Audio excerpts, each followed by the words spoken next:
Advanced Financial Strategies with Stephen Halasnik on today's episode of the Serve No Master podcast.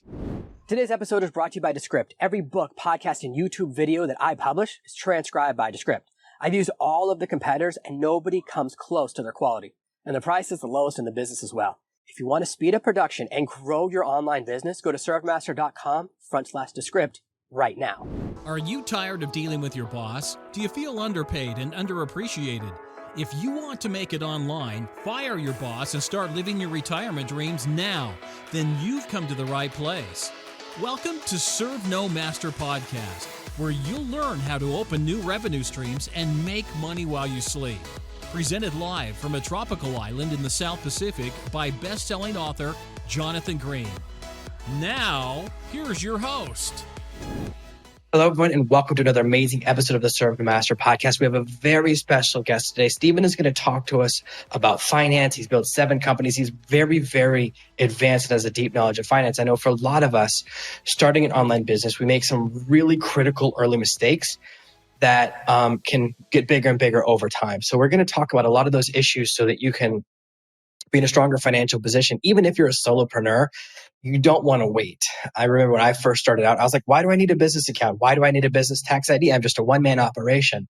And I think that's what I'd love to start with is a lot of people start off using their personal social security number to start their business. And they say, oh, I'm a solo business operator. And I'd love to start from there. Is that a good decision from the beginning? I never did it. No, you should sit there and get incorporated. I mean, you're a business and you want to get the write-offs too. You can't get those write-offs if you're not incorporated. So, I mean, it depends. Also, I mean, if you're talking about, if you're a small organization, you have to say to yourself, okay, what is it going to cost me to? It's not much money to incorporate it. I can't, it's been a while since I've done it. Using my business partners, done the last 2 businesses. So I can't imagine. Do you know $200, $250 to incorporate it? $99, I know that something like that? Yeah. If you go through like a company that helps you, they charge you hundreds or thousands of dollars. If you do it yourself, it's like a couple hundred. And that's another really good. Yeah, it's online. That's a great thing you brought up. It's pretty simple. Is that a lot of things, if you go through like a company, they're very expensive. When I got my business name, when I finally said, oh, I need to lock this down with the patent agency, trademark my business name, I filed it. It cost me $50. I got emails from 50 lawyers who, like, every time you submit, they email everyone who submitted. They go, you made a ton of mistakes. You need to pay us $5,000. I got approved right out the gate. I was like, there's no way I'm not getting it. It's named my podcast, named my website, best-selling book with that name. There's no way I'm not getting this trademark. I'm the only one, and every Google search result is me. There's no way that I'm not going to get it. But it's scary because you think, oh, I need to spend a lot of money to get these things done. Same thing. My friend was like, oh, my accountant will set up your LLC for you. And then he was like, oh, that's a couple $1,000s. I was like, what? I'm definitely not paying that. I know it's a 5-minute online form. That's a great place to start. Is it so often we spend money in the wrong places? I always see those people that have they're like trying to raise capital. They go, yeah, we spent $25,000 on patents, but they don't know if anyone likes their product yet. And I'm always wondering about those types of financial decisions. They're so worried about their idea getting stolen. They haven't checked to see if it's a good idea yet. Yeah, I mean, I filed for patents too at one time, and my business partner, I've had 7 companies, 2 of them, and let's be clear too. If someone says to you they have 7 companies or they've built 7 companies, you got to look at it skeptically. Okay, you say, okay, so why 7 companies? And we're not going to belabor this, but so every single one of those companies has been between $5 and $25 million. All right, so there's some credibility right there. 2 are in Inc. 500 fastest growing companies in the United States, all started from scratch. I didn't buy any companies. So and it's been over a 30-year period too. So, and now I still have 4 of those companies. So anyway, what you don't realize is just because you have a patent, okay, and let's say you did spend quite a bit of money, filing for a patent could be anywhere between $25,000 and $50,000 if it's done right, okay? Should be done right. You don't understand. People can still infringe on your patent. My business partner had 3 patents. He's a lawyer, and he successfully had to litigate against them. So just so you know, if you have a patent, and again, I don't want to belabor this, but you had better have $450,000 to be able to successfully litigate against your patent. So you are not going to say, you're not going to write to somebody and say, oh, wow, you infringed on my patent. And they're going to be like, oh, okay. All right. So, and I have this from firsthand experience from my business partner successfully litigating against people who went against his patent. In fact, he got so good, he became a patent attorney. So, no, that's not what he does for a living. But, anyway, so just to give you a heads up, most people think, oh, I get a patent and that means something. Yeah, I think that's really important. It's the same thing for my trademark. There was one company that was infringing on it. They make like motorcycle gang t-shirts that say serve no master on them. I was like, no one's going to think that's me. Is it really worth fighting over them? They probably sell 10 t-shirts a year. And it, honestly, that's a different they kind scenario. of look cool. Yeah, that. And it's also a small business, and yeah. That's different. We're talking about someone really a big company going using your patent. So exactly, only at a really big scale is it really worth it. I know someone who did massive patent lawsuits only because it was tens of millions of dollars. So that's the thing. I think sometimes well, he won $3 million. So but so many people worry about the patent too soon.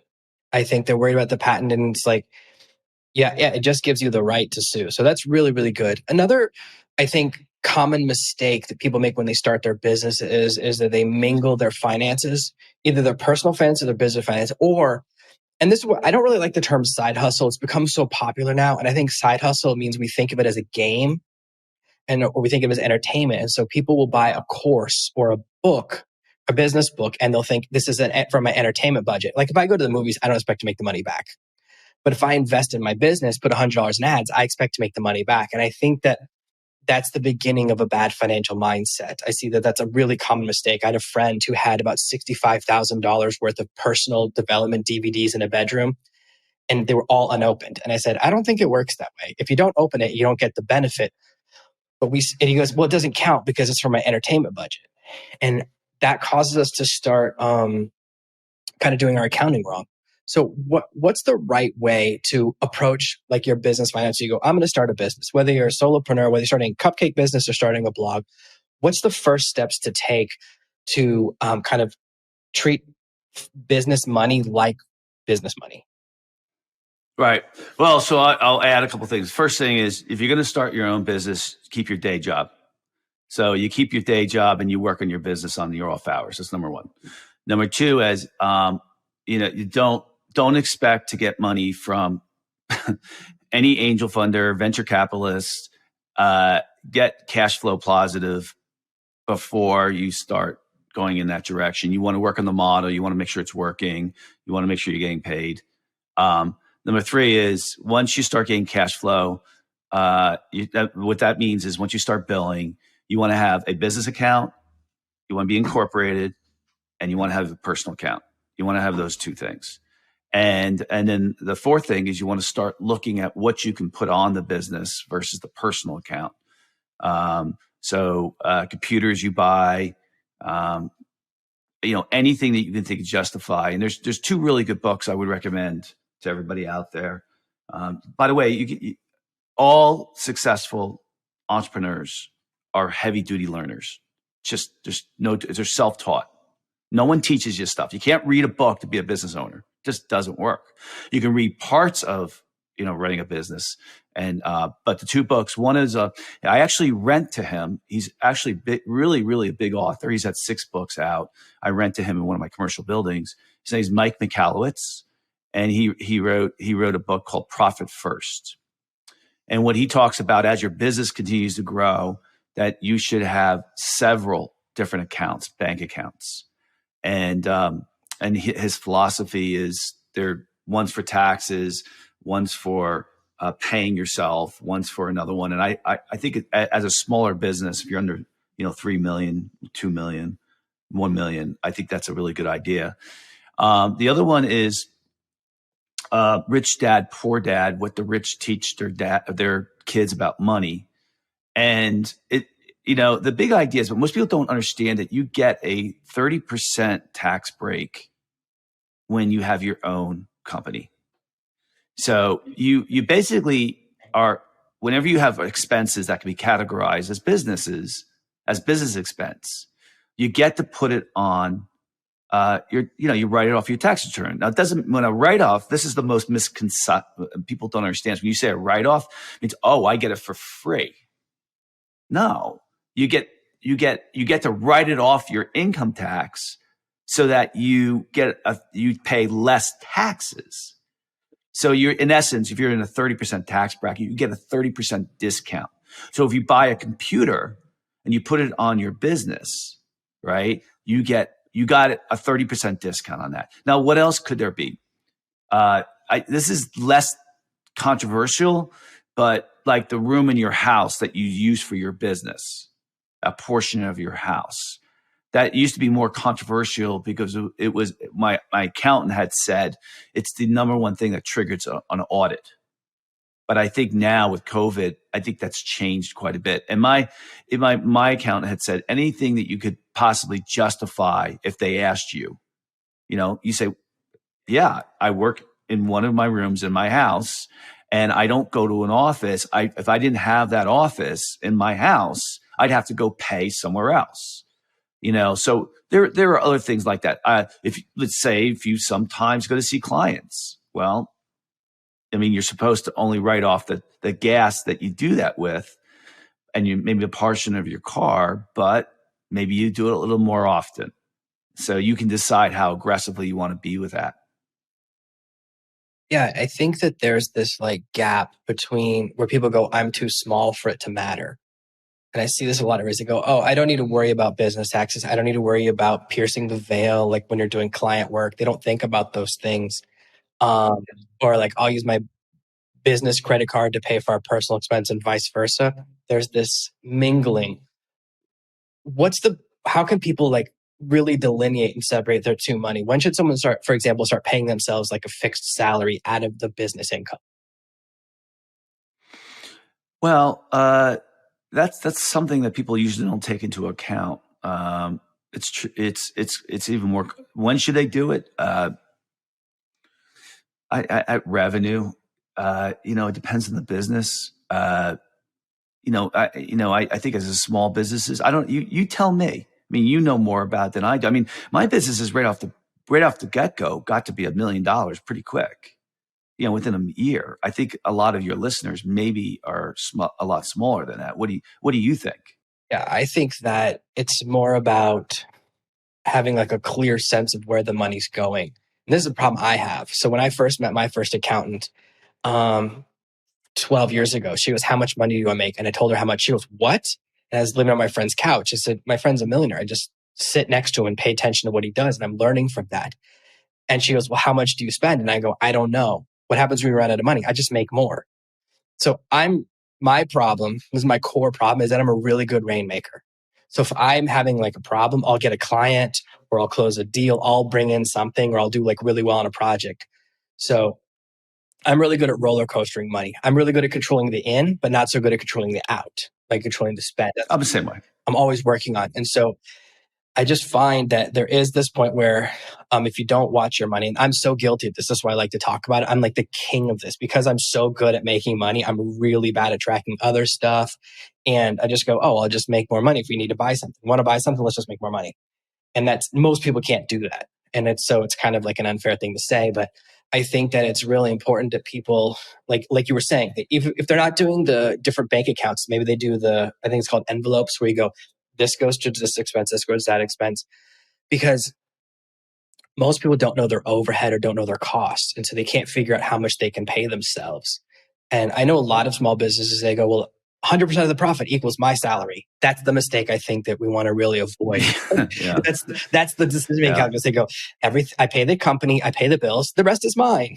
And we don't factor in exactly. There's like surprises. When my family ran a hotel for 2 years, and you have to factor in 10% of stuff is going to get damaged. You have to factor in, you got to change the sheets. People will do things you could never imagine. Like the rules we had to make for the hotel are things you would never imagine you'd have to come up with. But basically, if you destroy it, you buy it. And people could you never think, well, what if someone rips a sink in half? And this one guy I didn't even know a person could do that. And I was like, oh, I got to figure that out. Right. So, but people don't factor in leakage as one thing. Yeah. Here's another thing. My business partner taught me this, too. So I'll use my sister as an example. So my sister opened up this business selling lots of holiday decorations on eBay and those type of things. So on a revenue standpoint, it was like a $500,000 a year, right? So she's telling me about it, right? And I know my sister; she's not a great business person. So she's like, I have this really good business; it's doing really well. It's, I'm up around $500,000. I'm like, oh, okay. I said, well, what's the profit, right? She goes, oh, it's really good. It's like, it's like $50,000 a year. So I said, oh, okay. I go, where are you keeping the $500,000? Where are you keeping the inventory? She goes, oh, in my garage. I'm like, okay. Are you accounting for that? Are you accounting for the space for that? She's like, no. She goes, I just have the space. So I'm like, okay. I go, how much time do you put into this business? And so she goes, about 50 or 60 hours a week. And I'm like, okay, so are you paying yourself? And she's like, no. So I was like, all right, well, how much are you really making an hour? Because you're putting your own time into this. And that's the biggest mistake. I mean, I didn't use the best example, but maybe she was making, 10,000 or 20,000. She's like, oh, great, I'm making 10,000 or 20,000. But yet maybe she was putting 40 or 50 hours in a week, right? If you divide that up, $10 an hour that you're making, might as well go work at Starbucks. That's such a good point. It reminds me, it happened to another friend of mine. She was an amazing jewelry maker.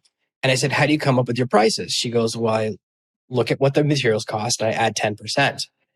And I said, well, that's already low. That's ridiculous. What about labor? And she was selling at like the really fancy stores in my hometown. Like the fanciest stores were like, the places where you get like your suits customized, like that kind of store where all the lawyers shop.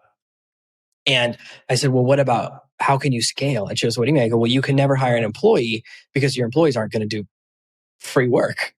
So I said, how many hours does it make you a piece of jewelry? And that's a really good point because we don't factor in, we go, well, it's like when people say, how much money did you invest in the business? They go, I just invested my time. And we don't think about, well, what's an hour of your time worth?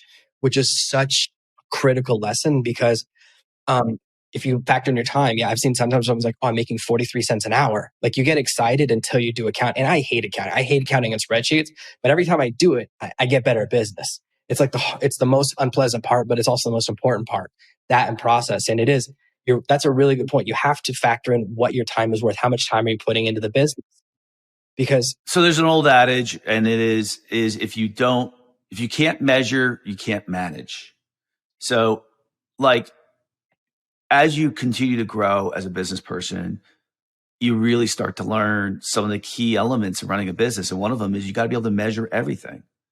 So rather it be on an Excel spreadsheet, rather it be in Quicken, QuickBooks, or some other accounting package, you got to be able to measure everything. When I started hiring employees, there's two mindsets about hiring employees. One is how much does an employee cost me? And the other one is how much time does it save me and what is my time worth? So when I'm hiring an employee, for example, people are like, wow, Jonathan, you do so well editing your TikToks. I'm like, I don't edit my TikToks. I definitely pay someone else to do that because he can do it in 1 hour. It would take me 4 hours. And I say, I'd rather spend those 4 hours with my kids and I'll pay his hourly wage to have those hours. And I think that's another scaling phase you have to know. So I think of it as every hour I'm paying someone is an hour I can invest in my business. So if I have 10 employees working 40 hours a week, I have 400 hours and I want to invest those to the maximum result in my company. And in the same way, the most important thing to me is growing my email list. My entire business is built around how many emails I have. So if I run a paid ad, I know how much it costs per lead. And if I have someone on my team run an organic campaign, I look at how many emails they generated and how much I paid them to see if it was profit positive, to see which is the better investment for my business. Because then I can direct, if the person is making more, then I'm going to stop the paid ads. I'm going to double down with them or I'll go in the other direction. But if you don't track it, and we don't, it's so hard when you're starting out to know what to track. And I think that's a really, really good point you bring up is that we go, well, because I see all of these, I get hit all the time with emails and books about KPIs and doing your rocks. If you've read that book and all these other books about different Harness. Yeah. And I try to track everything, traction, and try to track everything, but it's got to start with the smallest things, like how much time do I spend? How much money is going into it? I find something really interesting is that people that are doing like a side hustle, like they're driving for Uber or they're driving for Lyft, they never factor in depreciation on the car. I'm like, well, you put in, I know. It's crazy. If you factor in the damage to the car, the devaluation to the car, you're literally losing $1 every time you take. You're losing money. Yeah. And it's because the reason taxi companies work is because they buy 100 taxis and they can pay one mechanic to work them all. You don't have scale, I think. And that's the thing, is that if we miss one number, it can be devastating. I've seen that where someone is running a paid advertising campaign and they're so excited. And I look at their numbers. I go, you're losing $1 on every single campaign and you just 10x'd it. You went from losing $100 a day to $10,000 a day because you messed up your math. That's why it's so important. And there's this thing when we always go, I'm too small. Another example of this is when someone starts their first website, they go, I don't need any website security. No one's going to try and hack a small blog. It turns out that's their favorite type of site to hack, because you hack a small site, steal their server resources, use that to hack a big site. So when I first put security on my website, I would get an alert every time there was an attack. I had to turn those off because I was getting hundreds of alerts a day. And I was like, I thought I'm too small. It turns out wrong, that you're never too small. So even when you start out the gate, and it's like he talks about in Rich Dad Poor Dad, it's the principles you start with that you grow. It's like people say, oh, I'll donate to charity when I'm rich. But people that donate to charity don't do it when they're small, won't do it when they're big. You don't switch and become generous. So I think it's the same thing of you have to start in a business manner. And I think one of my big complaints is that so much of education has removed all this knowledge. Like I saw a commercial when I was in college that said APY, and I was like, I don't even know what that is. They're talking about, I think, a bank account, credit cards, APR, and you don't know what they mean. And these are like really basic financial terms. Most people don't understand the difference between a fixed and a revolving interest rate. So these really core things that I think they used to teach them like in home ec, which was more than cooking, it was also economics part of home. Well, they still do. Both my kids, but now it depends on what state you are. Some states make it mandatory, and you take finance classes for kids. But I wish it was mandatory for everyone. Yeah. I mean, so as your business grows, you really start to learn the world of finance. Like, a lot of smaller businesses, right, think, oh, I can just go to a bank, show them my business plan, and I don't have any cash flow. Just say, hey, this is a really good business, and you're going to go there and you're going to get a line of credit or a loan. This doesn't work that way. It's the whole world out there that's completely different than what you think it is. Banks, all they care about is collateral, which is something to back up your loan, and your cash flow. Can you pay the loan back? That's what they care about, and your credit score. Okay. So, I mean, if you don't, most people who are running a small business, they don't have collateral. They don't have, incredible cash flow. And usually their credit score usually kind of sucks. So if you think you're going to get money from a bank, you're just not going to get it. All right. So, and then there's other alternative lenders that are out there, and they might give you the money, but they're going to charge you 200% interest. So it's going to be a fortune. So you got to build your business based on existing cash flow, not based on getting money. Now, the number one way people build businesses is they typically start a small business and they grow it from existing cash flow. And then the second way is friends and family. They borrow money from mom, they borrow whatever. They borrow money from other people. And then after that, they do more existing cash flow, and then they start going. The big thing now is angel funding. I mean, that's been going on for 10, 15 years. And that's getting money from venture, someone who's like a venture capitalist. I never did any of that. I just built the businesses based on an existing cash flow. And then as I got bigger, then I used the finance world a little bit more. So. Yeah, I think that with my experiences with angel investing or people talking about investing on projects, my experience is when there's a lot of capital to start a business, it gets deployed poorly. I've seen that where people trying to start a similar business to mine and they're just spending and they don't know what things should cost. For example, well, I did angel funding. So I had, for 3 years, I had an angel funding group and looked at over 500 companies, and it's a different mindset. They don't care about profit. They don't give a shit. If you're an angel funder, I don't want profit. I want you to grow this business so that I can get out of it. So I want you to grow it so it's 10, 20, $30 million. And then that they can either sell it or it can be acquired or at some point go public. They want an exit. They don't want profit. So they want you to come, the only way you're going to get any type of angel funding is if you come out with an idea that has incredible scale. That's what they want. They don't care about profit. So that's what I wanted. I wanted a business that was going to take off, because I don't get my money out on profit. I get my money out as an angel funder based on an exit, which was either selling the business or when it goes public. Yeah, and a lot of people think they need a huge amount of capital to start a business. And it used to be that way. Maybe 20 or 50 years ago, you had to borrow money to open a store in a physical location. Like I started my business with $500 on a credit card. I started with $9,000.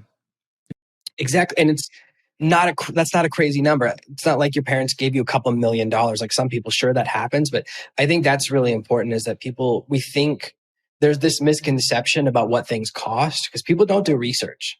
It's very fascinating. Sometimes I ask people what they think things cost and their numbers are so far off. Like I'll ask them what they think my cost of living is. And they're like, I don't know, a couple $1 million a month. And I was like, what? What kind of maniac do you think I am? Like I'm not driving around in a golden car. But they never look. They never go, oh, well, I live in a foreign country for a lot. My wife is foreign for a lot of reasons. And then also the dollar is very strong here. So that factors in, but people never look. They saw something 20 years ago. Oh, Hawaii costs this. I'm like, it doesn't cost that anymore. You don't have to, we're not calling on a long distance phone call where we're paying like $4 a minute right now. Things change, but sometimes once we hear a piece of information, we lock in and there's this thought of, I need a huge amount of money to start a business. And you can start small and start growing from cash flow. When I started my business, I posted an ad on Craigslist, made $200 in 4 days. I got my first client 4 days later, and then my next client a week after that. And that's how I started from cash flow. And I used that money to invest in learning how to deliver the services. And that's the mindset I've always believed. And that's what I think of when I say bootstrapping, is that you don't need, because once you take an outside capital as well, you're like have to please those people. You have to, exactly, if they want to exit, then you're going to have to do an exit, or there's this pressure. And a lot of people jump, I think, to money too soon when they don't need it, when you can grow. Yeah, you grow a little bit slower, but you own 100% of it. So I think that's really important to understand, that exiting is, if you want to do an exit, great. Then it makes a lot of sense to kind of go that path. But I see a lot of people I knew some people, they sold their business and they were like really depressed because they missed it. They were like, oh, now we have nothing to do all day. We sold our baby. And they got $1 million each. I was like, guys, $1 million is pretty good payday, right? But the business had really good cash flow, and now that was all gone, and that can happen. So that's a really good lesson. I think that. Well, see, this is the idea will determine what type of revenue avenue you're going to go. So if you come up with this really, really good idea that has a lot of scale, you're going to have to go the angel funding route. But most people aren't going to do that. Everyone, looks at Shark Tank. It's very popular. And, a lot of the business, a lot of people are listening today. You're just going to have a nice little small business. And this is the other thing I would tell you. Growing or learning about business, you got to, it's all about experience. The first business I had, I got it to like $500,000 in revenue. Okay. I was making like $60,000 a year, $80,000 a year. Just started for the first couple of, I only had it for 2 or 3 years, but I still kept my day job. Okay. Learning that business brought me to the next business.